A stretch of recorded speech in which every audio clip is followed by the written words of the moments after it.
할렐루야. 하나님께서 올 한해 우리의 삶 안에 충만한 은혜를 부어주실 줄 믿습니다. 그 은혜로 우리가 승리하는 삶을 살아가게 될 줄 믿습니다. 오늘은 제자 하나님의 형상이라는 제목으로 요한복음 1장 43절에서 51절까지 말씀을 함께 보겠습니다. 이제 오늘 부분이 요한복음의 마지막 1장의 마지막 부분입니다. 함께 요한복음 1장 43절에서 51절까지 말씀을 함께 읽겠습니다. 시작. 이튿날 예수께서 갈릴리로 나가려 하시다가 빌립을 만나 이르시되 나를 따르라 하시니 빌립은 안드레와 베드로와 한 동네 벳세다의 사람이라. 빌립이 나다나엘을 찾아 이르되 모세가 율법에 기록하였고 여러 선지자가 기록한 그 일을 우리가 만났으니 요셉의 아들 나사렛 예수니라. 나다나엘이 이르되 나사렛에서 무슨 선한 것이 날 수 있느냐. 빌립이 이르되 와서 보라 하니라. 예수께서 나다나엘이 자기에게 오는 것을 보시고 그를 가리켜 이르시되 보라, 이는 참으로 이스라엘 사람이라. 그 속에 간사한 것이 없도다. 나다나엘이 이르되 어떻게 나를 아시나이까. 예수께서 대답하여 이르시되 빌립이 너를 부르기 전에 내가 무화과 나무 아래에 있을 때에 보았노라. 나다나엘이 대답하되 라비여, 당신은 하나님의 아들이시오 당신은 이스라엘의 임금이로소이다. 예수께서 대답하여 이르시되 내가 널 무화과 나무 아래에서 보았다 함으로 믿느냐. 이보다 더 큰 일을 보리라. 또 이르시되 진실로 진실로 너희에게 이르노니 하늘이 열리고 하나님의 사자들이 인자 위에 오르락내리락 하는 것을 보리라 하시니라. 아멘. 아멘. 오늘 본문은 요한복음 1장의 마지막 부분입니다. 우리가 지난 몇 주 동안 함께 살펴본 바와 같이 요한복음 1장은 창세기 1장의 창조 이야기를 예수님의 재창조 이야기로 비교해서 풀어가고 있습니다. 예수님께서 이 땅에 오셔서 태초의 혼돈과 공허와 기품과 흑암 상태로 되돌아가 버린 이 땅에, 그리고 우리 안에 하나님 나라를 재창조하기 시작하십니다. 창조의 첫날 어둠의 빛을 비추신 것처럼 이 땅에 예수님께서 참빛으로 오셔서 빛을 비추십니다. 누구든지 그 빛을 보고 그 하나님의 말씀을 듣고 예수 그리스도의 복음을 듣고 그 이름을 믿고 그 빛 가운데 나오면 빛의 자녀, 하나님의 자녀가 됩니다. 구원을 받고 자유를 얻게 됩니다. 그리스도 예수 안에 있는 생명의 성령의 법이 죄와 사망의 법에서 우리를 자유케 하셔서 하나님의 자녀들의 영광의 자유 가운데 살아가게 하시는 것입니다. 더 이상 어둠의 종로로 타지 않고 빛 가운데 거하는 삶을 살아가게 되는 것이죠. 우리 교회 이름에 자유라는 단어가 들어있는 것이 좀 어떤 사람들은 오해할 수 있는 것 같습니다. 오늘날 이 자유라는 아름다운 말이 어떤 정치적인 성향을 나타내는 말로 오용되고 있기 때문입니다. 여러분, 우리 교회의 이름에 들어간 자유는 로마서 8장에서 사도 바울이 그 신성한 의미를 깨닫고 감격에 겨워서 선포하는 그리스도 예수 안에 있는 하나님의 자녀들의 영광의 자유입니다. 저는 이 하나님의 자녀들의 영광의 자유라는 말이 너무 좋습니다. 성경에서 제일 좋아하는 말이 이 말입니다. 하나님의 자녀들의 영광의 자유. 그것이 뭘까? 늘 그게 궁금하고요. 어떻게 하면 그런 자유를 맛보고 누릴 수 있을까? 정말 하나님의 백성들, 하나님의 교회는 그 하나님의 자녀들의 영광의 자유 가운데 살아가야 하는데 우리가 정말 그 자유를 알고 있을까? 너무 그 자유를 맛보지 못하고 있다, 이런 생각이 너무 많이 듭니다. 여러분, 이 단어는 그 어떤 정치적인 이념으로 훼손할 수 없는 신성한 단어입니다.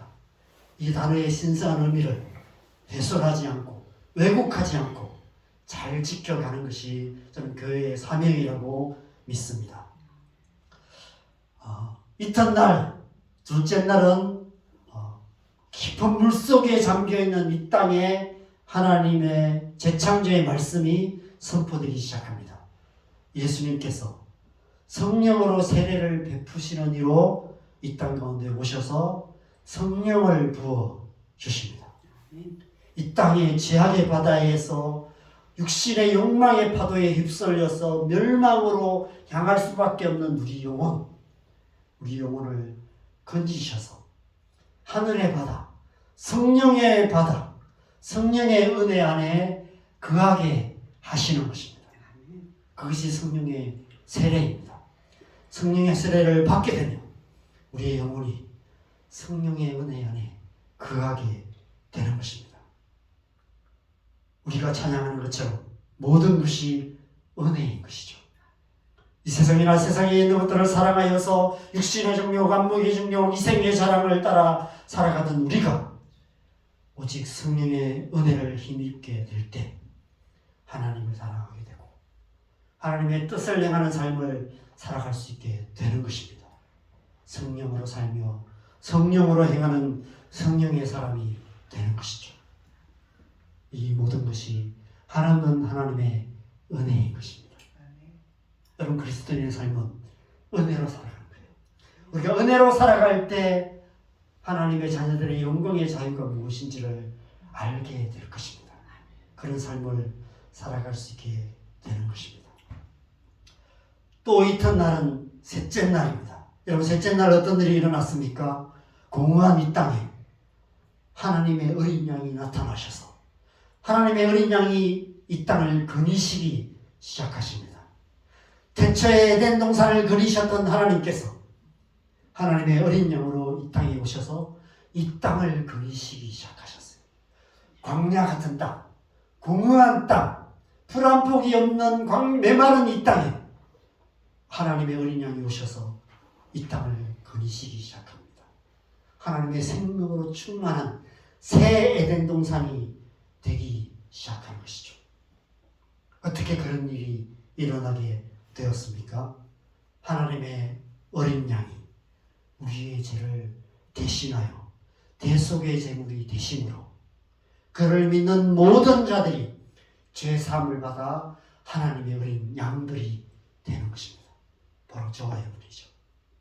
예수 그리스도를 믿는 저와 여러분, 예수 그리스도를 믿는 이 땅의 모든 그리스도인들이 바로 하나님의 어린 양이 되어서 이 땅을 살아가게 될 때 메마른 이 땅, 광야 같은 이 땅이 푸른 초장이 되고 모든 푸른 초장마다 양떼가 가득한 그런 하나님의 나라, 양떼로 옷 입게 되는 하나님 나라가 이루어지게 되는 것입니다.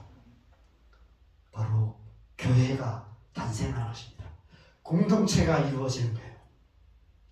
여러분, 교회는 이 땅에 재창조된 새 에덴 동산과 같습니다.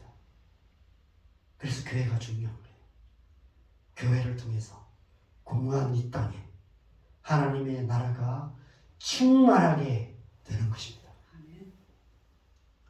그래서 에베소서 1장 23절에 교회는 그의 몸이니 만물 안에서 만물을 충만하게 하시는 이의 충만함이니라 하고 말씀하시는 것입니다. 교회를 통해서 광야 같은 이 땅이 충만하게 되는 거예요. 푸른 풀밭이 되고 그 푸른 풀밭마다 양떼들로 가득한 하나님의 백성으로 가득한 하나님의 나라, 우리가 찬양했던 것처럼 찬송이 하늘에 사무치는 온 땅과 열방 가운데서 찬송이 울려 퍼지는 그 하나님의 나라가 이루어지게 되는 것입니다. 문득 이런 질문이 생기실 것입니다. 정말 그렇게 되고 있는가? 이 땅 가운데 교회가 이렇게 많은데 정말 교회를 통해서 그 일이 일어나고 있는가? 정말 교회를 통해서 이 땅에 하나님의 생명이 충만한 역사가 일어나고 있는가? 그렇다면 왜 오늘날 교회는 이 세상으로부터 외면당하고 손가락질 당하고 있는가? 왜 우리는 교회 생활 가운데서 자유와 은혜와 하나님의 생명의 충만함을 맛보지 못하고 있는가? 오늘날 교회에서 상처받고 교회답지 못한 모습, 그리스도인의 그리스도인답지 못한 모습, 목사들의 목사답지 못한 모습 때문에 실망하여서 교회를 안 나가는 가난한 성도들이 많이 있습니다. 전 처음에 가난이라고 해서 왜 가난한 성도라 했을까 궁금했어요. 제가 머리가 나쁜가 봐요. 안 나가는 그걸 해서 가난한 이렇게 얘기를 한다는 걸 제가 나중에 알게 되었습니다. 안 나가는 성도, 가난한 성도인 것이죠. 네. 도대체 왜 교회가 이렇게 되었을까요? 도대체 왜 교회에 안 나가는 성도들이, 가난한 성도들이 갈수록 많아지고 있을까요? 도대체 하나님께서 지금 이 시대에 교회를 통해서 무엇을 하고 계시는 것일까요? 오늘 본문이 이 질문에 대한 답을 주시는 본문입니다. 오늘 본문도 이튿날로 시작되고 있습니다. 몇째 날일까요? 넷째 날, 그죠? 그런데 우리가 함께 읽으신 것처럼 오늘 본문 이후에는 더 이상 이튿날이라는 시점이 나오지 않아요. 대신에 다음 장을 보시면 요한복음 2장 1절은 며칠을 건너뛰어서 사흘째 되는 날로 시작되고 있습니다. 오늘 넷째 날에서 사흘째 되는 날이면 몇째 날인가요? 일곱째 날이죠. 그죠? 네, 일곱째 날. 그래서 요한복음 2장은 일곱째 날로 시작돼요. 그러면 다섯째 날, 여섯째 날 건너뛴 것이죠. 다섯째 날, 여섯째 날 생략하고 일곱째 날 건너가요. 아니, 이제 오히려 다르게 표현하는 게 더 나을 수 있습니다. 넷째 날, 다섯째 날을 생략했다고 보는 것이 맞을 것 같습니다. 왜냐하면 재창조가 필요한 날은 창세기의 여섯째 날이거든요. 그래서 오늘 본문은 넷째 날이라기보다는 창세기의 여섯째 날을 이야기하고 있는 거예요. 예수님께서 이 땅에 오신 이유는 넷째 날, 다섯째 날, 넷째 날, 다섯째 날 창조하신 그런 창조를 새롭게 하신 것이 아니라 여섯째 날 마지막에 하나님의 형상으로 지음받은 저와 여러분을 새롭게 창조하시기 위해서 이 땅에 오셨습니다. 왜냐하면 하나님의 형상인 우리가 죄로 말미암아 타락했고 하나님의 형상을 잃어버림으로 말미암아 다시 혼돈과 공허와 기쁨과 흑암의 상태로 되돌아가 버렸기 때문에 우리가 회복되어져야만, 우리가 재창조되어져야만 만물이 새롭게 될 수 있기 때문에 그렇습니다. 그래서 예수님이 이 땅에 오신 궁극적인 목적이 바로 저와 여러분이라는 것이죠. 마지막 여섯째 날, 오늘 본문이 예수님이 이 땅에 오신 궁극적인 목적을 말씀하시는 본문인 것입니다. 바로 이제 마지막 혼돈 가운데 역사하실 차례입니다. 이 혼돈 가운데 재창조의 역사가 일어나게 되는 것입니다. 오늘 본문은 예수님께서 어떻게 이 혼돈 가운데 하나님의 형상을 재창조하시는지, 어떻게 우리를 하나님의 형상으로 만들어 가시는지에 대한 말씀을 우리에게 말씀하고 계시는 것입니다. 지난주 본문에서 셋째 날에 세례요한의 제자였던 두 사람, 바로 안드레와 요한이 보라 하나님의 어린 양이로다라는 세례요한의 증거를 듣고 예수님을 따르는 예수님의 제자가 됩니다. 예수님께서 와서 보라 라고 말씀하세요. 그래서 이 안드레와 요한이 예수님께 가서 그때부터 예수님과 함께 거하게 됩니다. 예수님의 제자가 돼요. 그리고 그의 형제 시몬을 예수님께로 인도합니다. 그래서 예수님께서 시몬에게 베드로라는 이름을 주시죠. 먼저 교회의 기초를 놓으십니다. 반석이라는 이름을 주심으로 교회를 기초를 놓은 사건을 우리가 지난주에 봤습니다.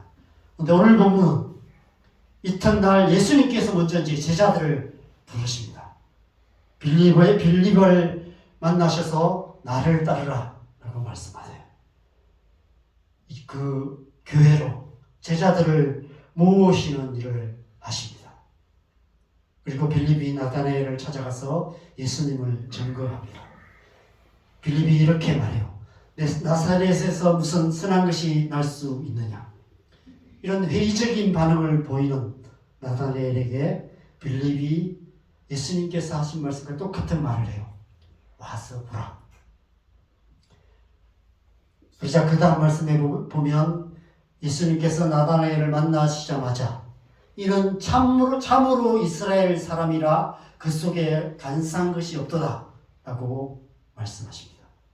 그러면서 네가 무화과나무 아래에 있을 때에 내가 보았노라 라고 말씀하십니다. 여러분, 빌립이 무화과나무 아래에서 나다나엘이 무화과나무 아래에서 도대체 무엇을 하고 있었을까요? 도대체 무엇을 하고 있었길래 나사렛에서 무슨 선한 것이 날 수 있느냐라고 이런 회의적으로 그 반응을 했던 나다나엘이 이 말씀을 듣고 바로 이렇게 태세 전환해서 예수님을 향해서 하나님의 아들이시요 이스라엘의 임금이라고 고백하게 됩니다. 도대체 나다나엘은 무화과나무에서 뭘 하고 있었을까요? 어떤 모습을 예수님이 보셨을까요? 성경에 나오지 않아요. 그래서 오늘날 뉴스들처럼 추측성 기사들을 많이 이렇게 내보낼 수 있습니다. 근데 여러분, 성경에서 가장 근접하게 설명할 수 있는 말씀이 있다면 미가서입니다. 미가서를 찾아보시면 미가서 4장 1절에서 4절 말씀인데 제가 이제 말씀을 좀 줄였습니다. 너무 길어서 한 페이지에 안 들어가서 제가 좀 이렇게 줄였는데 요약해 설명하면 이렇습니다. 끝날이 이를 텐데 그때에 하나님의 구원이 이루어지게 될 것이다. 그래서 많은 이방 사람들까지도 오라 우리가 여호와의 산에 올라가서 야곱의 하나님의 전에 이르자라고 하나님을 예배하는 그날이 올 것이다. 그래서 우리가 칼을 쳐서 보석을 만들고 창을 쳐서 낫을 만들고 다시는 전쟁이 없는 하나님 나라가 이루어지게 될 것이다 라고 예언합니다. 그러면서 4절에 각 사람이 자기 포도나무 아래와 자기 무화과나무 아래에 앉을 것이다 라고 예언하고 있습니다. 하나님 나라를 예언하시죠. 그리고 미가서 5장 2절에 이런 말씀이 있습니다. 그 다음 장인데요. 같이 읽겠습니다. 시작. 베들레헴 에브라다야 너는 유다 족속 중에 작을지라도 이스라엘을 다스릴 자가 내게서 내게로 나올 것이라. 그의 근본은 상고의 영혼에 있느니라. 누구를 말씀할까요? 예수 그리스도. 그죠? 예수 그리스도께서 오실 것을 예언하고 있는 거예요. 예수께서 다시 오셔서 이스라엘을 구원하실 것에 대한 약속이 있는 것입니다. 추측해 본다면 나다나엘은 날마다 무화과나무 아래에 앉아서 이 미가서 말씀을 펴놓고 이 예언이 성취되기를 기도하며 그리스도가 오시기를 간절히 기다리고 있었던 것 같습니다. 그 나다나엘을 예수님께서 이미 아셨고 그 나다나엘을 향해서 참으로 이스라엘 사람이다 라고 칭찬하신 것입니다. 여러분, 미가서에는 야곱의 이름이 11번 정도 기록되어 있어요. 미가서는 7장으로 되어 있거든요. 그래서 창세기를 제외하면 야곱이라는 이름이 장수에 비해서 가장 많이 기록된 성경이 미가서입니다. 특별히 미가서에는 이스라엘 백성들을 야곱의 자손이라고 부르기도 하고요. 이스라엘 자손이라고 부르기도 합니다. 번갈아서 불러요. 야곱의 자손이라고 더 많이 부르고요. 또 어떤 곳에서는 이스라엘 자손이라고 부릅니다. 여러분 아시다시피 야곱과 이스라엘은 같은 이름이에요. 형과 아버지를 속이고 장자권을 빼앗았던 속이는 자, 간사한 자였던 야곱이 20년의 연단의 시간을 보낸 후에 하나님으로부터 이스라엘이라는 새 이름을 얻게 됩니다. 간사한 자, 속이는 자였던 옛사람 야곱이 새 사람이 된 거예요. 이스라엘이 된 것입니다. 예수님께서 나다나엘을 향해서 참으로 이스라엘 사람이라 그 속에 간사한 것이 없다고 말씀하신 의미가 바로 이런 의미가 아닐까 생각됩니다. 옛사람 야곱 같은 사람이 아니라 새사람 이스라엘 같은 사람이라고 칭찬하고 있는 것입니다. 그것은 곧 야곱을 이스라엘 되게 하셨던 것처럼 옛사람 야곱 같은 우리를 새사람 이스라엘 같은 그런 사람이 되게 만드시겠다는 그런 말씀이 그 속에 내포되어 있는 것입니다. 오늘 본문 마지막에 보면 예수님께서 이보다 더 큰 일을 보리라 말씀하시며 야곱이 베델에서 보았던 사다리의 환상을 다시 생각나게 하는 그런 말씀을 하시는 이유가 바로 이 때문인 것입니다. 여러분, 예수님께서 말씀하시는 그보다 더 큰 일이 어떤 일일까요? 야곱이 이스라엘이 되게 만드는 것보다 더 큰 일, 곧 사람의 아들인 우리를 하나님의 아들 되게 만드는 그 일이라고 말씀하고 계시는 것입니다. 그것이 예수님의 재창조의 궁극적인 목적인 것이죠. 그래서 나다나엘은 예수님을 하나님의 아들이라고 고백하는데 예수님께서는 스스로를 인자, 사람의 아들이라고 스스로 칭하고 계세요. 나다나엘은 예수님을 향해서 하나님의 아들이라고 부르고 예수님은 스스로를 사람의 아들이라고 얘기합니다.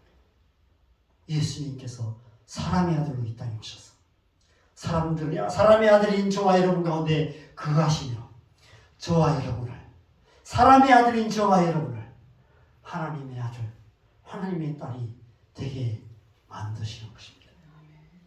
그것이 그보다 더 큰 일인 거예요. 하나님의 형상으로 우리를 재창조하시는 거예요. 여러분, 하나님의 사자들이 인자 위에 오르락내리락 하는 이유가 무엇일까요? 여러분, 이 오르락내리락 하는 게 뭘까? 제가 오랫동안 묵상했습니다. 몇 년 동안 묵상했고요. 지난 한 주 내내 묵상을 했습니다. 근데 어제 밤늦게 처음으로 이 의미가 새롭게 와닿았습니다. 여러분, 이 사진을 보신 적이, 이런 사진을 보신 적이 있죠? 네. 여러분, 건물을 지을 때 이게 건설용 리프트거든요. 이 건설용 리프트가 쉴 새 없이 오르내립니다. 쉴 새 없이 오르내리며 건설하는 기술자들을 세워 나릅니다. 건축자들이 이 리프트를 타고 수십 층, 수백 층 되는 건물을 올라가서 거기서 또 건물을 하고, 옛날에 두바이에 그 세계에서 제일 높은 빌딩을 삼성물산이 지었는데 그 리프트를 타고 올라가는 데만 해도 3시간씩 걸린대요. 아침에 서너 시간 타고 그걸 타고 올라가서 꼭대기층 공사할 때는 3시간, 4시간 타고 올라가서 몇 시간 공사하고 3시간, 4시간 타고 내려온대요. 그렇게 공사를 했다고 얘기합니다. 인자 위에 하나님의 사자들이 오르락내리락 하는 것. 그것은 하나님의 사자들이 지금 이 시대에 저와 여러분 위에 오르락내리락 하며 이 땅의 교회 위에 오르락내리락 하며 저와 여러분을 하나님의 사람으로 하나님의 아들, 딸로 만들어 가시는 것입니다. 아멘. 이 땅 가운데 하나님의 나라를 세워 가시는 거예요. 이 건설용 리프트가 오르락내리락 할 때마다 점점 더 건물이 높아져가고 완성되어 가는 것입니다. 그것이 곧 그것처럼 하나님의 나라, 하나님의 사자들이 우리 가운데 오르락내리락하며 우리를 하나님의 말씀으로, 하나님의 사람으로, 하나님의 형상으로 재창조하시는 그 일, 그것이 더 큰 일이라고 말씀하시며 그것이 예수님이 하시는 재창조 사역이라고 말씀하고 계시는 것입니다. 그런데 이 놀라운 재창조 사역이 어디에서 일어나는가? 나사렛에서 무슨 선한 것이 나올 수 있겠느냐고 말하는 이 나다나엘의 회의적인 말 속에 답이 있습니다. 진흙탕 같은 이 세상 속에서, 우리가 이 세상 속에서 살아가는 우리의 삶 속에서 저와 여러분이 하나님의 사람으로 지어져 갈 뿐 아니라 무엇보다도 교회 가운데서 하나님이 저와 여러분을 하나님의 사람으로 만들어 가십니다. 오해하지 말고 잘 들으시기 바랍니다. 교회는 깊이 들어가 보면 사실 진흙탕 같습니다. 다르게 표현하면 교회는 나사렛 같은 곳이고, 또 다르게 표현하면 다윗의 아둘람 동굴 같은 곳입니다. 제가 선교단체 사역할 때 어느 날 간사들이 모여서 함께 예배하고 같이 이제 모여서 얘기하고 나누고 있는 모습들을 이렇게 보고 앉아 있는데 문득 이런 마음이 들었어요. 저를 포함해서 간사들이 그때 한 열 몇 명 모였었는데 저를 포함해서 멀쩡한 사람이 하나도 없는 거예요.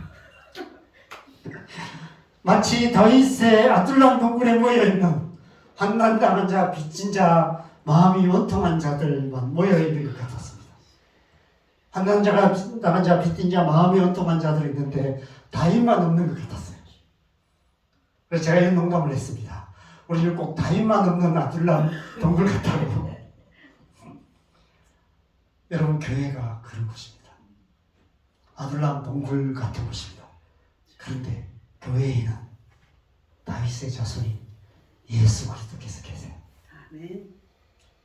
교회는 다윗의 자손 예수 그리스도의 아둘람 동굴입니다. 여러분이 그 옛날 그 다윗의 아둘람 동굴에 모여던 사람 중에 한 사람이라고 한번 상상해 보시기 바랍니다. 사울을 피해서 동굴에 숨어 있어요. 여러분, 동굴에는 뭐죠? 작은 소리도 크게 들려요. 소리가 울리기 때문에 하루도 조용할 날이 없었을 것입니다. 하루도 편하게 잠들 수 없었을 것입니다. 코 고는 소리도 들릴 거고요. 부부싸움하는 소리도 들릴 거고요. 애기 우는 소리도 들릴 거고요. 밤에 잠도 제대로 못 잤을 것입니다. 또 여러분, 모여든 사람들이 하나같이 정상적인 사람이 하나도 없는 환난당한 자, 빚진 자, 마음이 원통한 자들, 이런 사람들이 모여있어요. 하루가 멀다 하고 고성이 오가고 치고받고 싸우고 난리가 아니었을 것입니다. 그런데 그랬던 그들이 다윗과 함께 광야를 통과하고 이스라엘 왕국을 세우기 위해서 전쟁을 벌이고 외적들과 수없이 전쟁하는 그런 시간, 다윗과 함께하고 다윗과 싸우는 그 시간들을 통과하면서 마침내 다윗의 이야기의 마지막을 장식하는 다윗의 용사들이 됩니다. 여러분, 다윗의 이야기의 마지막이 다윗의 용사들의 이야기로 끝을 맺고 있다는 사실이 굉장히 의미심장한 것 같아요. 교회가 그런 곳입니다. 환난당한 자, 빚진 자, 마음이 원통한 자들로 가득한 다윗의 아둘람 동굴 같은 교회, 그 교회를 통해서 우리가 하나님의 형상으로 빚어지게 되고 마침내 하나님의 아들, 딸, 하나님 나라의 용사들이 되는 것입니다. 교회는 지루한 곳 같은 곳일 수밖에 없습니다. 교회가 왜 그래? 죄송하지만 교회가 그럴 수밖에 없습니다. 사람의 아들, 사람의 딸들이 모여있기 때문에 사람 냄새로 가득한 곳이 될 수밖에 없습니다.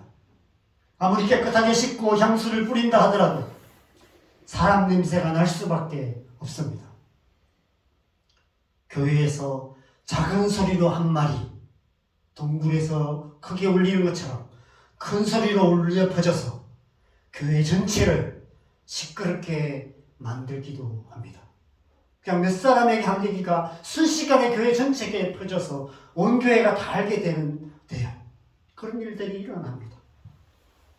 그래서 교회에서 오해받고 상처받는 일들이 계속해서 일어나요. 그럴 수밖에 없는 것이 교회입니다. 참 말도 많고 달도 많은 곳이 교회입니다. 여러분, 교회 생활 잘 하시려면 각오하셔야 돼요. 지긋하게 뒷굴 각오하고 오셔야 돼요. 그런데 그곳에 다윗의 자손 예수 그리스도께서 거기에 계세요. 하나님의 아들이신 예수님께서 사람의 아들로 스스로 나는 인자다, 나는 사람의 아들이다라고 스스로를 낮추셔서 우리와 함께 거하십니다. 그래서 예수님께서 제자들과 함께 다니셨어요. 그들과 함께 계셨고 마침내 그들을 예수님의 제자로 만드셨어요. 예수님 같은 삶, 그보다 더 큰 일을 하는 그런 삶, 나보다 더 큰 일을 하게 될 거다 말씀하신 그대로 제자들이 예수님보다 더 큰 일을 했어요. 예수님은 겨우 12제자만 남겼는데 사도 베드로는 한 번의 설교로 3,000명이 회개하고 돌아오는 그런 역사를 일으켰어요.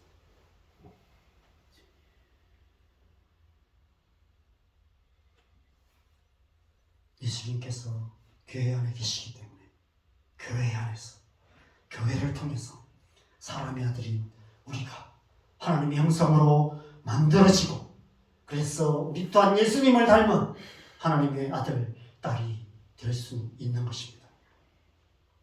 그분으로 말미암아 나사렛에서 무슨 선한 것이 나오게 되는 것입니다. 그분으로 말미암아 나사렛 같은 교회에서 정말 선한 것, 곧 저와 여러분이 하나님의 아들, 딸이 되어서 나오게 되는 것입니다. 아멘. 그래서 우리는 사람들에게 교회에 한번 와보라 라고 말하는 것입니다. 아멘.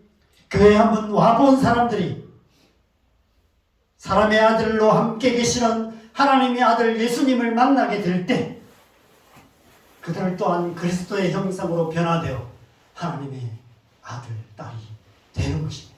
아멘. 교회 안에 그 놀라운 일이 일어나요.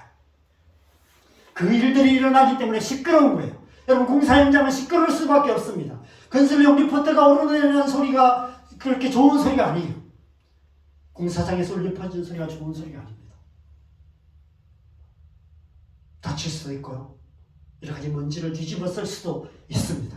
그러나 그런 과정을 통해서 아름다운 건물이 서가는 것처럼 교회 안에서 하나님의 사자들이 오르락내리락 하면서 우리를 하나님의 사람으로 만들어가는 그 과정, 진흙을 빚어서, 진흙 같은 우리를 빚어서 하나님의 형상으로 만들어가는 그 과정, 그 과정이 아름다운 과정이 아닐 수 있다는 것입니다. 상처받을 수 있고 고통을 당할 수도 있습니다. 그러나 그런 시간들을 통해서 나사렛에서 정말 선한 것이 나오게 되는 것입니다. 교회 안에 일어나는 놀라운 일을 잘 표현한 세 구절이 있습니다. 이 세 구절을 함께 읽겠습니다. 먼저 로마서 8장 29절 같이 읽겠습니다. 시작. 하나님이 미리 하신 자들을 또한 그 아들을 형상을 본받게 하기 위하여 미리 정하셨으니 이는 그로 많은 형제 중에서 맏아들이 되게 하려 하심입니다. 아멘. 두 번째는 히브리서 13장 7절입니다.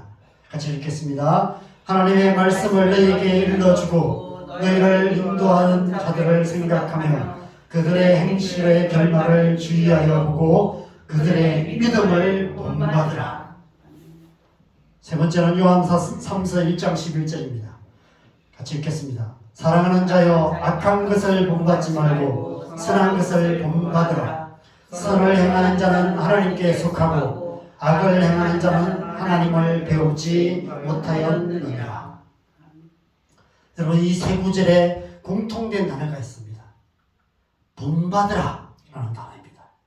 본받는다 라는 단어입니다. 이 단어에 교회 안에 역사하시는 하나님의 역사의 비밀이 있습니다.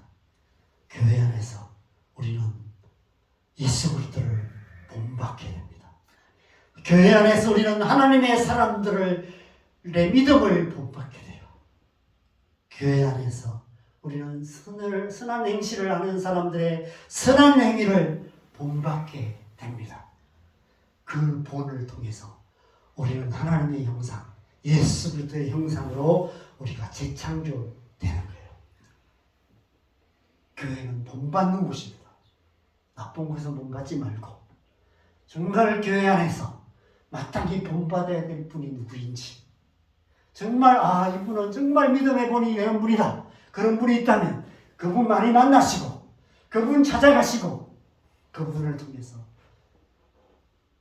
그리스도인다움이 무엇인지를 배워가야 본받는 그런 삶을 살아야 돼요.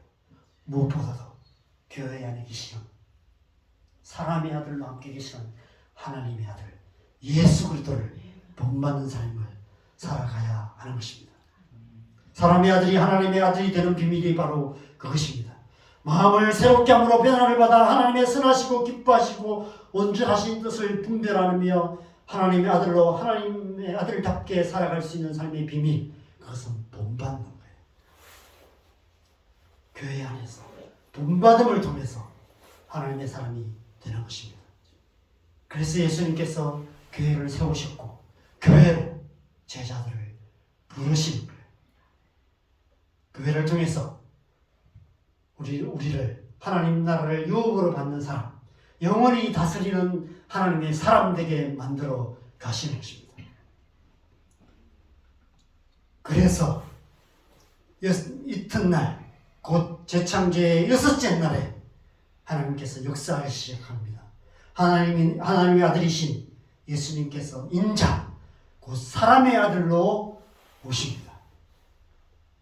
아둘람 동굴 같은 나사렛 같은 교회 안에 예수님께서 오셔서 함께 거하심으로 우리를 하나님의 형상으로 빚어서 하나님의 아들, 딸이 되게 만들어 가시는 것입니다. 그러면 우리가 어떤 사람이 되는가? 제자가 돼요. 그래서 우리를 제자로 부르시는 것입니다. 제자는 예수님을 본받는 자가 제자입니다. 예수님을 본받는다는 것은 곧 하나님의 형상으로 변화되어 하나님의 아들, 딸이 되는 것을 말합니다. 예수님의 재창조의 사역의 궁극적인 목적은 바로 제자입니다. 교회는 제자들의 모임이에요. 교회의 궁극적인 목적도 바로 제자입니다. 제자되게 하는 거예요. 예수 그리스도 닮은 사람 만들어가는 곳, 그것이 바로 교회입니다. 자유와 은혜의 공동체인 교회를 통해 우리는 하나님의 아들 예수 그리스도를 본받는 자, 제자가 되는 것입니다. 나사렛에서 무슨 선한 것이 날 수 있을까요? 나사렛 같은 교회에서 정말 선한 것이 나오게 되는데 바로 제자입니다. 교회를 통해서 저와 여러분이 예수님의 제자가 되어서 이 땅 가운데 나아가 온 땅과 열방 가운데 나아가 제자 삼고 열방을 제자 삼는 그런 하나님의 나라를 이루어가는 하나님의 사람이 되는 것입니다. 우리 자한동교회가 그런 교회 되기를 바랍니다. 예수님의 제자가 되는 교회, 열방을 제자 삼는 교회 되기를 바랍니다. 2024년 한 해 우리 자한동교회를 통해서 저와 여러분 모두가 예수님의 제자가 되어서 이 땅에 하나님 나라를 이루어가는 복된 한 해 되시기를 주님의 이름으로 간절히 축원합니다. 우리 함께 찬양하겠습니다. 이 찬양 찬송가 425장 우리 자신을 좀 주님 앞에 맡겨드리며 좀 우리가 애써서 제자가 되는 것이 아니라 하나님의 은혜 앞에 우리 자신을 내어 맡길 때 하나님의 은혜가 우리를 빚으셔서 우리를 예수님 닮은 사람, 예수님의 제자로 만들어 가실 것입니다. 2024년 한 해 우리 자신을 그렇게 주님 앞에 맡겨드리면서 함께 찬양하며 기도하겠습니다. 함께 찬양하시겠습니다.